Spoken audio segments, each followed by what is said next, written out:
This is the T-13S wood thicknesser from Hafco. This is the first thicknesser I've ever owned, and there's a couple of reasons that I went for this one.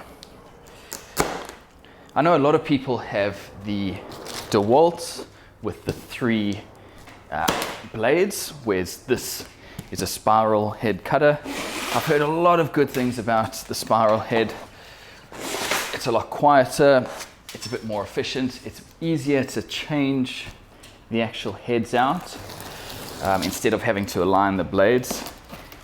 So, you know, it just seemed like this is the technology of the future, which is why I was more interested in this than the DeWalt, even though generally speaking, if you've watched my videos, you know that I'm a DeWalt fan and I trust DeWalt tools. Matthias Wandel put out a really interesting video where he compared this sort of value thicknesser against the DeWalt, and he didn't believe that the DeWalt thicknesser was worth the money that you pay for it. So that was also another thing that kind of put me off. The other reason is that this is my first thicknesser. I don't know what to expect. So to spend a whole heap of cash on it when I'm a complete novice, to me seems a little bit short-sighted. So spending $600 on this as opposed to $1,000 on the DeWalt just seems more realistic.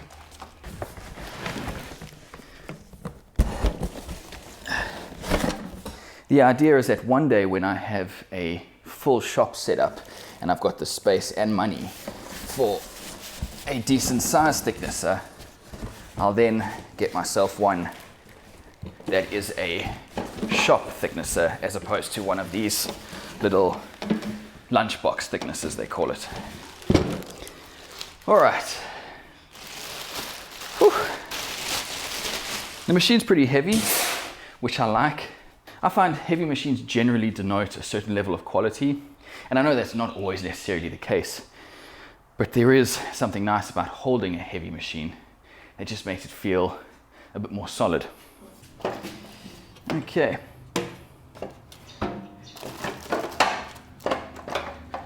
So there's the power cable.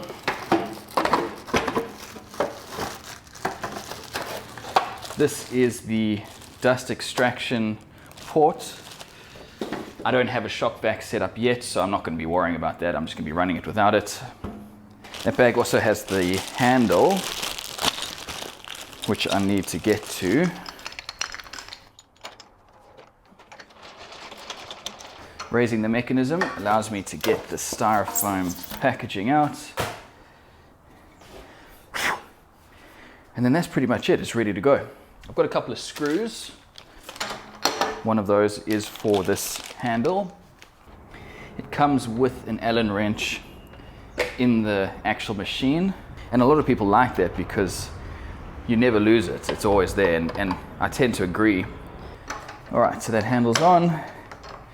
Now we can raise and lower the mechanism. It's a pretty smooth operation, and I'm quite surprised by how little movement there is for a full turn, but I guess that's there so that you can really dial in the thickness.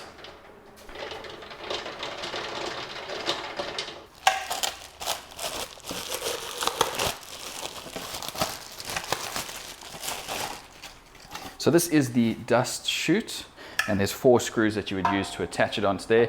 As I say, I'm not going to do that yet because I don't have a shop vac, and from what I've read, if I was to pop that on like that and I'm not sucking the chips out, this just clogs up really quickly. So that will be put aside for now.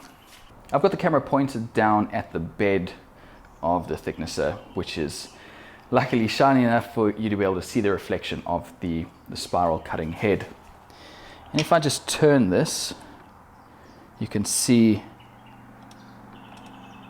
how it's got those heads that make up the spiral cutter. Now each one of these blades has 2 edges to it, and they are quite easy to set up. So one of the reasons that I went with this machine is that I've heard setting the blades can be a bit tricky, and while it's not impossible, of course, someone who has zero understanding and knowledge of a thicknesser is going to have a lot more trouble with it.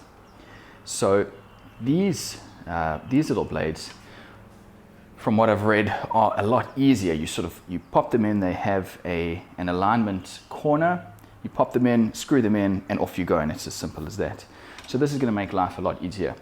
I checked both of the planer beds, and they were both level and in the same plane straight out of the box, so that was pretty cool. Obviously, all of this means nothing if there's not a good cut. So I've got a little piece of pine here. This is very soft, so it should be quite easy to get through. So let's give it a quick cut and see what happens.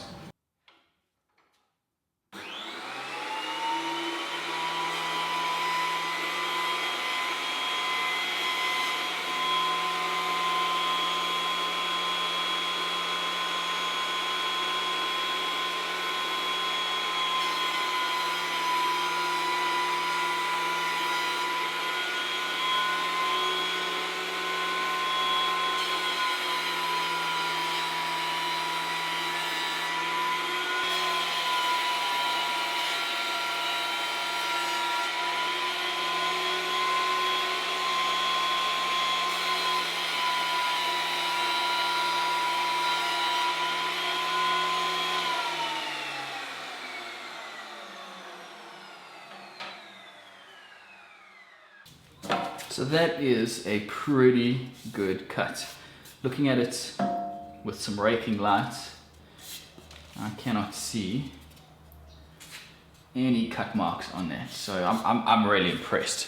The next piece I want to try is this piece. So, well, I think it's a gum, but I'm not sure exactly what type.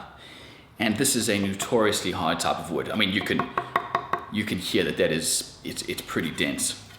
It's also got this piece of epoxy, this patch that I did not too long ago, so that's probably cured. And I really want to test what this does through the planer to see if it does come up with a nice finish. So this is a piece of wood from an old demolition site. So this is mostly flat, but it's not great. But I'll use this as the reference side.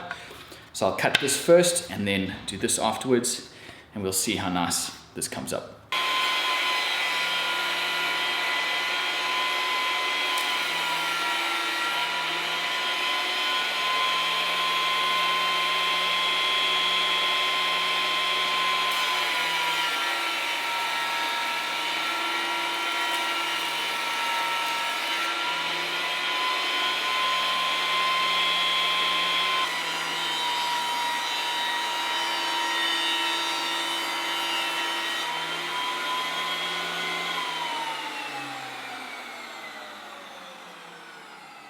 I am really impressed with that.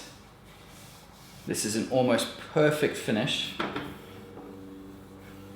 That bit of epoxy, you wouldn't even notice it was there.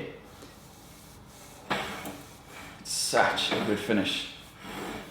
You could maybe use some 240 on this and you'd be good to go. This side I haven't done as much, but I just wanted to bring it into line to see what it looks like, and yeah, well, I'm impressed. In regards to snipe, there is a small amount of it in both of these boards. The pine has a little more than this gum. I've read stories of people dialing in this machine to the point that there is basically no snipe, but mine is still picking up a little bit. As I said earlier, I haven't actually spent too much time leveling out these in-feed and out-feed plates. For the most part though, I'm not going to complain about this. There is the tried and true method of running in a board behind the board that you're using, or in front of the board that you are actually planing. And if I ever need to worry about it, that will be my go-to method. But for the amount of planing that I do, simply planing a board and then cutting it will be enough for me. And the amount of snipe that it actually is, I mean, you've really got to feel really carefully to notice that. So it's definitely not something that I'm going to be too concerned about. A couple of other cool features on this machine.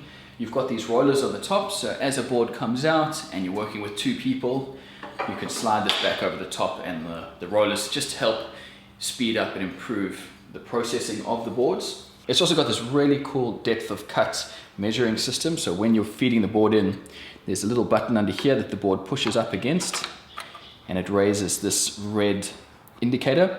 So you can see when you're at zero, so basically it's just going to go through without making any cuts.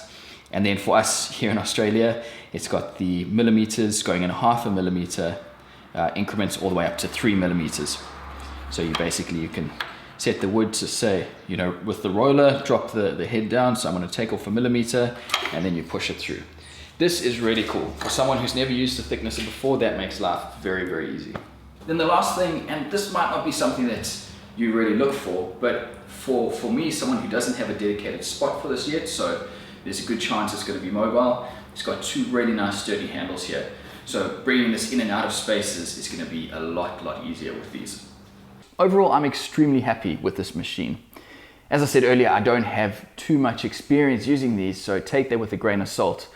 But for $600, I think this is well worth the money. The main purpose of doing this video is that there are a lot of tool review videos for products in America, but the knowledge base here in Australia doesn't seem to be as good. So it's my hope that making these types of videos will help you if you are thinking of getting one of these. And the idea is that it's coming from an extreme novice's perspective, which you might yourself be. I also want to quickly mention that I'm in no way connected with Hafco. This was bought with my money, so these opinions are my own. All right, so I'm really interested to hear if you are thinking about purchasing one of these machines. Have you already purchased one, and do you have any comments or thoughts about it? I'm really interested to hear if this is a good machine. So if you do have any advice, leave it down in the comments below for anyone who is coming to this video looking for help. And for myself, I'd just like to hear what I can expect going forward. All right, guys, well, that's it. I hope this video was helpful. Thanks very much for watching. If you like this video, go ahead and click that thumbs up down below. And if you enjoy this content, I'd like to encourage you to subscribe. Thanks for watching, and I'll talk to you soon.